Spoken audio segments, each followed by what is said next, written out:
Exactly at 1 o'clock, a giant artillery barrage intended to soften up the Union defenses before the attack began with a deafening explosion. Meade had just left his commanders finishing their lunch. As an orderly served them butter, a shell tore the men in two.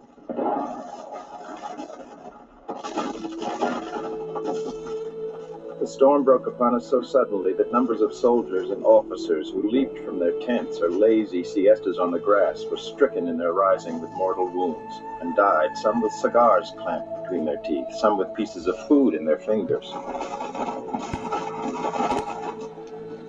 The flying iron and pieces of stone struck some men down in every direction. About 30 men of our brigade were killed or wounded. Elijah Hunt Rhodes.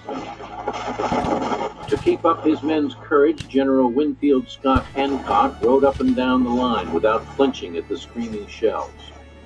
A brigadier urged him to take cover. Hancock refused. There are times, he answered, when a corps commander's life does not count. Union artillery began to fire back.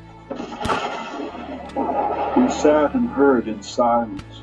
What other expression had we that was not mean for such an awful universe of battle? All in the rear of the crest for 1,000 yards was the field of the shell's blind fury. Ambulances passing down the Tarrytown Road with wounded men were struck. The hospitals were riddled. Frank Haskell. Suddenly, the Union guns fell silent to conserve ammunition for the attack Meade was sure was coming, and to lure the enemy out into the open fields. It worked. At about 2 o'clock, Pickett asked if his men should go forward. Longstreet, convinced the charge was folly, unable to bring himself to speak, only nodded. Now Pickett gave the order. Up, men, and to your posts. Don't forget today that you are from old Virginia.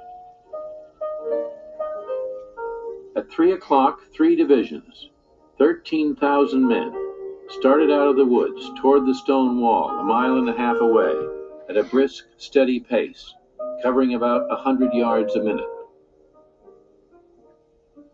They were silent as they marched, forbidden this time to fire, or even to give the rebel yell, until they were on top of the enemy.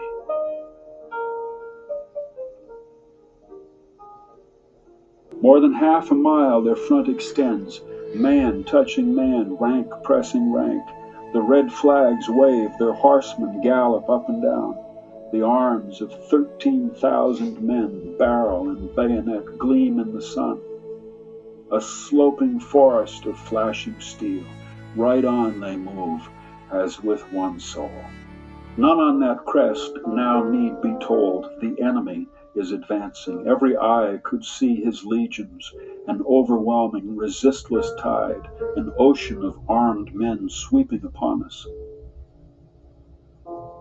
All was orderly and still upon our crest, no noise and no confusion. General Gibbon rode down the lines, cool and calm, and in an unimpassioned voice, he said to the men, "Do not hurry, men, and fire too fast. Let them come up close before you fire, and then aim slow." It was, a Union colonel recalled, the most beautiful thing I ever saw.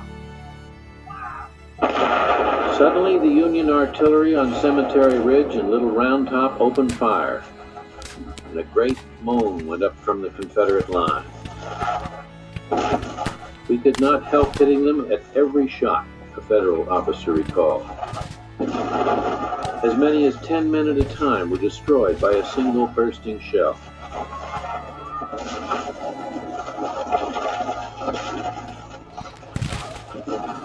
A Confederate lieutenant cried out to his men, "Home, boys, home. Remember, home is over beyond those hills." The waiting Union troops began chanting, "Fredericksburg, Fredericksburg, Fredericksburg."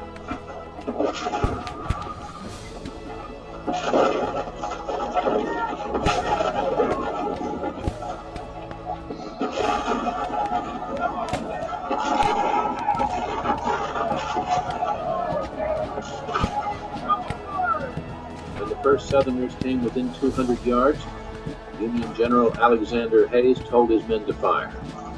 11 cannon and 1,700 muskets went off at once. Entire regiments disappeared. The rebel lines were at once enveloped in a dense cloud of dust. Arms, heads, blankets, guns, and knapsacks were tossed into the clear air.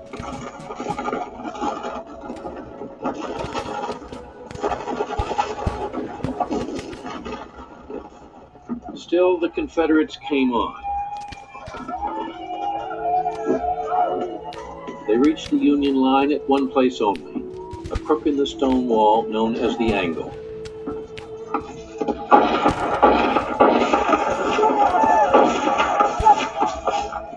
Seconds are centuries, minutes, ages. Men fire into each other's faces, not 5 feet apart. There are bayonet thrusts, saber strokes, pistol shots, men going down on their hands and knees, spinning round like tops, throwing out their arms, gulping blood, falling, legless, armless, headless.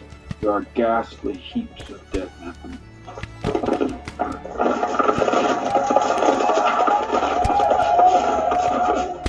Foot to foot, body to body, and man to man, they struggled and pushed and strived and killed.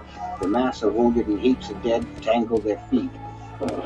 And underneath the trampling mass, wounded men who could no longer stand fought, drowned in sweat, black with powder, red with blood.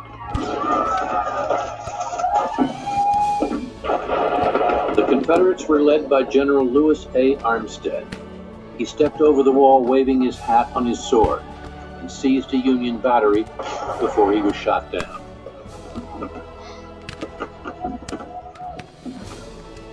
All the Confederates who breached the wall were killed or captured. The Union line held. Pickett's charge had failed. Lee's army would never again penetrate so far into Northern territory.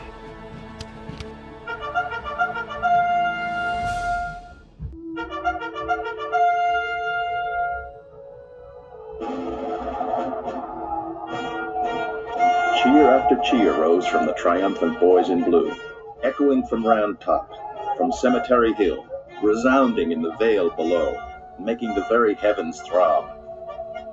Private Jesse Young. As the rebels staggered back, Lee rode out to meet them. "All this has been my fault," he told them.